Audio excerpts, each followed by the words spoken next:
நம்மளை சுற்றி நிறைய தொழிலதிபர்கள் இருப்பாங்க. தொழிலதிபர்கள், அரசியல்வாதிகள். இதில் பல பேரோட வரலாறு எப்படி இருக்கும் அப்படின்னா, சாராயம் விற்றவங்க, மணல் திருடினவங்க, இயற்கை வளங்களை கொள்ளையடித்து விற்றவங்க, அடுத்தவங்களோட சொத்துக்களை ஆட்டைய போட்டவங்க, கொலை கொள்ளை கற்பழிப்புகள்லாம் பண்ணி பெரிய ஆளாகி ஃபேமஸ் ஆகி பெரிய ஆளானவங்க, இந்த மாதிரி பின்புலம் தான் அவங்களுக்கு இருக்கும். பல தொழிலதிபர்கள், பல அரசியல்வாதிகள் இப்படி தான் இருப்பாங்க. இதை யாராலையுமே மறுக்க முடியாது. உங்களோட சுற்று வட்டாரத்தில் நீங்கள் பார்த்தீங்க அப்படின்னா, உங்களோட கிராமங்கள்லேயே அப்படி நிறைய பேர் இருப்பாங்க, உங்களோட ஊர்கள் நிறைய பேர் இருப்பாங்க. இப்போ இது லோக்கல் லெவலில் நம்ம பார்க்கக்கூடிய ஒரு பார்வை.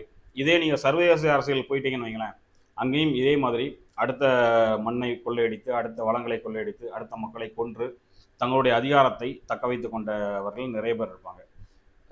இன்னைக்கு இந்த லோக்கலில் இருக்கக்கூடிய இந்த தொழிலதிபர்களும் அரசியல்வாதிகளும் எப்படி அரசு நிறுவனங்களை, போலீஸு, ரெவென்யூ, இப்படி எல்லா நிறுவனங்களையும் லாபி பண்ண முடியுதோ, அவங்களுடைய செல்வாக்கை ஆளுமை அங்கே செலுத்த முடியுதோ, அதே மாதிரியான ஒரு விஷயத்த இந்த சர்வதேசத்தில் இருக்கக்கூடிய அந்த குண்டாசுகளும் வல்லரசுகளும் பண்ணிக்கிட்டு தான் இருப்பாங்க.